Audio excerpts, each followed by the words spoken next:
శ్రీ మాఘ పురాణము 28వ అధ్యాయము బామిని కథ. గ్రత్సమద మహాముని జహ్ను మహర్షితో ఇలా పలికాడు. మునివర్య, ఎంతటి పాపాత్ములైనా సరే, మాఘమాస వ్రతం ఆచరించని వారైనా సరే, భక్తి శ్రద్ధలతో మాఘమాస వ్రతాన్ని ఆచరించేవారు చేసే పూజలను చూస్తే చాలు, వారు కూడా ముక్తిని పొందుతారు అనడానికి ఉదాహరణగా నీకొక కథ చెబుతాను విను అంటూ ఇలా చెప్పసాగాడు. పూర్వం విదేహ దేశంలో బారకుడు అని శూద్రుడు ఉండేవాడు. అతను వ్యవసాయం చేసుకుంటూ జీవించేవాడు. అతని భార్య బామిని మహా కోపిష్టి మనిషి.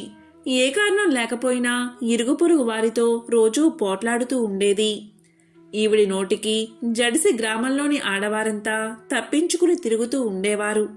ఈవిడ గారి భర్త బారకుడు కూడా ఈవిడనే సమర్థిస్తూ పెళ్ళాంతో పాటు దెబ్బలాటకు వస్తూ ఉండేవాడు.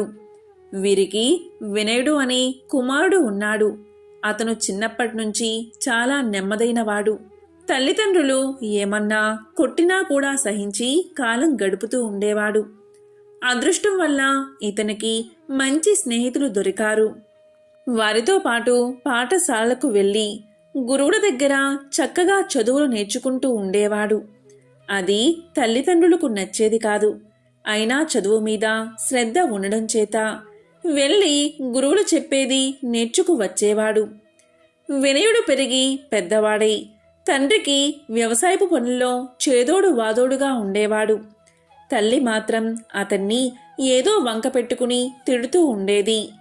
పెద్దవాడయ్యాడు కదా, తిట్టకూడదు అని ఆలోచన ఆమెకు వచ్చేది కాదు. వినయుడికి పెళ్లి వయసు వచ్చింది. బామిని సంగతి తెలియని అమాయకుడొకడు బుద్ధిమంతుడైన వినయుణ్ణి చూసి ముచ్చటపడి తన కూతుర్నిచ్చి వివాహం చేశాడు. ఆ కోడలి పేరు సువ్రత. పేరుకు తగినట్లే నిజంగా చాలా మంచి అలవాట్లు కలది. సువ్రత వినయులు ఎంతో అన్యోన్యంగా కాపురం చేస్తూ ఉండేవారు. సువ్రత భర్తను దైవంగా ఆరాధించేది. అత్త మామల్ని భక్తిగా సేవించేది. అత్తగారిని ఏ పని ముట్టుకోనివ్వకుండా అన్ని పనులు తానే చేస్తూ శ్రమ పడుతున్నా బామిని మాత్రం ఆ పని అలా చేశావు, ఈ పని ఇలా చేశావు అంటూ కోడల్ని తిడుతూ కొడుతూ ఉండేది. బారకుడు కూడా భార్యతో పాటు కొడుకును కోడల్ని తిడుతూ కొడుతూ ఉండేవాడు. తల్లిదండ్రులు ప్రత్యక్ష దైవాలు అని గురువులు చెప్పిన మాట జ్ఞాపకం ఉంచుకుని వారేమన్నా ఆ నవదంపతులు సహించి కాలం గడుపుకునేవారు. అంతకీ బాధ అనిపిస్తే రాత్రి అందరూ నిద్రపోయిన తరువాత ఒకరి కష్టాలు ఒకరికి చెప్పుకుంటూ ఓదార్చుకునేవారు. ఒకనాడు వినయుడు అత్తగారి చేతిలో దెబ్బలు తిని ఏడుస్తున్న తన భార్యని చూసి తన తల్లిదండ్రులతో ఇలా అన్నాడు. తల్లిదండ్రులారా, మీరు పెద్దవారు, లోకానుభవం ఉన్నవారు, మంచి చెడ్డలు తెలిసినవారు. మీకు నేను చెప్పదగినవాణ్ణి కాను. చెప్పవలసిన అవసరం మీరు కలిగిస్తున్నారు. మీరు మీకిన్ని విధాలుగా సేవలు చేస్తున్న మీ కోడలి మీద మీకు కోపం ఎందుకు?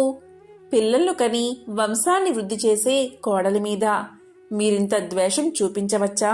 అసలు మీ కోపానికి కారణం ఏమైనా ఉందా? ఉంటే చెప్పండి. అప్పుడు నేను నా భార్యను మందలిస్తాను. ఇంత కోపం మీ గౌరవాన్ని పోగొడుతుంది. నేను కాని నా భార్య కాని మీకేమి అపకారం చేశాము? కోపం వల్ల జ్ఞానం, వివేకం నశించి అనేక అనర్థాలు కలుగుతాయని మీకు తెలియదా? అందుచేత మీరు కోపాన్ని తగ్గించుకుని మా మీద వాత్సల్యం చూపించండి అని వేడుకున్నాడు. కొడుకు చెప్పిన ఈ మంచి మాటలు ఆ తల్లిదండ్రుల చెవుల్లో సీసం కరిగించి పోసినట్లు ఉన్నాయి. దాంతో వారు మరింత చెలరేగిపోయి, మాకు చెప్పడానికి మీరు ఎంతటివారు, ఎలా ఉండాలో మాకు తెలియదా? తల్లిదండ్రులకే నీతిబోధ చేస్తున్నా మిమ్మల్ని ఏం చేసినా పాపం లేదు అంటూ కొడుకు కోడల్లా మెత్తదనం చూసి వారిద్దరినీ చావబాదారు. తల్లిదండ్రుల్ని ఎదిరించకూడదు అనే నీతికి కట్టుబడి కొడుకు కోడలు కూడా వారు కొట్టే దెబ్బలు భరించారు. ఒకనాడు కోడలు వంటలు చేసి మూతలు పెట్టి పొలం నుంచి మామగారు, భర్త వస్తారని ఎదురు చూస్తూ ఉంది. అత్తగారు నిద్రపోతూ ఉంది. పెరటి తలుపు తోసుకుని ఒక కుక్క వంటింట్లో దూరి చేసిన వంటలను చిందరవందర చేసిపోయింది.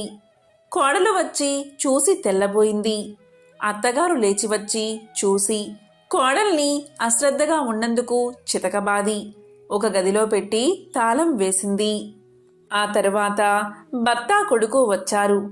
భామిని జరిగింది చెప్పింది. వినయుడు భార్యను హింసించవద్దని ఎంతో బ్రతిమాలాడాడు. కాళ్ళు పట్టుకుని తల్లిదండ్రులను బ్రతిమాలాడు. కానీ ఒకరిని మించిన పట్టుదలతో ఇంకొకరు కొడుకు మాటలు విన్నారు కాదు. కొడుకు గదిగుమ్మం ముందే తిండి తిప్పలు లేకుండా పడి ఉన్నా ఆ తల్లిదండ్రులకు జాలి కలగలేదు. వారం రోజులు గడిచిపోయాయి. కోడలి తండ్రి కూతుర్ని చూద్దామని వచ్చాడు. అతన్ని చూసి భామిని, నీ కూతురు ఇలా చేసింది, అలా చేసింది అని పెద్ద నోరు పెట్టుకుని అరచి, కావలిస్తే నీ కూతుర్ని నువ్వే చూడు అంటూ తాళం తీసి తలుపు తెరిచింది. కోడలు తిండి లేక మలమలా మాడిపోయి చచ్చిపడి ఉంది. దానితో అందరూ లబోదిబో అన్నారు. పిల్ల తండ్రి వీరిని శాపనార్థాలు పెడుతూ వీరు చేసిన ఘనకార్యాన్ని ఊరంతా చెప్పుకుని ఏడుస్తూ వెళ్ళిపోయాడు. వినయుడు తల్లిదండ్రుల దగ్గరకు ఏడుస్తూ వచ్చాడు. వారు అతని ముఖం చూడలేక తల్లు వంచుకున్నారు. కొడుకు తల్లిదండ్రుల్ని ఏమీ అనలేదు. వారి ముఖాల్లోకి ఒకసారి చూసి ఇంట్లోంచి వెళ్ళిపోయాడు. కాశీ నగరానికి పోయి ఆ గంగానదిలో పడి మరణించాడు. ఇక్కడ ఈ శూద్ర దంపతుల్ని ఊళ్ళో వారంతా తిట్టిన తిట్టు తిట్టకుండా తిట్టారు. కొడుకు కోడలు ఉన్నంతకాలం ఆ దంపతులకు వారి విలువ తెలియలేదు. వారు పోయిన తరువాత పుత్రశోకం భరించలేక చాలా ఏడ్చారు. చేతులు కాలిన తర్వాత ఆకులు పట్టుకుంటే లాభమేమిటి? ఎంత ఏడిస్తే మాత్రం మళ్ళీ ఆ కొడుకు కోడలు వస్తారా? ఏడ్చి ఏడ్చి కృంగి కృశించి చివరికి మరణించారు. వారిని యమదూతలు వచ్చి నరకానికి తీసుకుపోయి చాలా చాలా బాధలు పెట్టిన తర్వాత యమధర్మరాజు వారిని అనేక నీచ జన్మలెత్తి కష్టాలు అనుభవించమని భూలోకానికి పంపేశాడు. వారు కుక్క, నక్క, పిల్లి, పురుగు ఇటువంటి ఎన్నో నీచ జన్మలెత్తి కొన్ని వేల సంవత్సరాలు గడిపిన తర్వాత పంపానదీ తీరంలో ఉన్న ఒక పుట్టలో తాచుపాములై పుట్టారు. ఒకనాడు అక్కడికి ధీరుడు ఉపధీరుడు అనే సోదరులు ఇద్దరు వచ్చి అది మాఘమాసమంటూ పంపానదిలో స్నానం చేసి అక్కడే ఉన్న ఒక వట వృక్షం కింద మాధవుని పత్ర పుష్పాలతో అర్చిస్తూ వేదమంత్రాలు చదువుతూ ఉండగా ఆ ధ్వని విని పుట్టలోంచి ఆ రెండు పాములు వచ్చి ఆ పూజను వారిచ్చే కర్పూర హారతిని చూశాయి. దానితో వారి దుష్టకర్మలన్నీ పరిపక్వమై వారికి పుణ్యం కలిగింది. అందువల్ల ఇక ఆ తర్వాత ఏ జన్మలు ఎత్తకుండా ఆ సర్పజన్మతో వారు విముక్తి పొంది స్వర్గానికి చేరుకున్నారు. కాబట్టి ఎవరికైనా కోపం పనికిరాదు. తన కోపమే తన శత్రువు అన్నారు పెద్దలు. కోపం గలవానికి వివేకం ఉండదు. ఉన్న బుద్ధి కూడా నశిస్తుంది. దానితో చెయ్యరాని పనులు చేసి పాపాలు మూటగట్టుకుని అధోగతి పాలవుతారు. ఎప్పుడూ శాంత స్వభావంతో ఉండేవారిని అందరూ గౌరవిస్తారు. సకల సంపదలు కలుగుతాయి. ఉత్తమ గతులు కూడా పొందగలుగుతారు. శ్రీ మాఘ పురాణము 28వ అధ్యాయము సంపూర్ణం.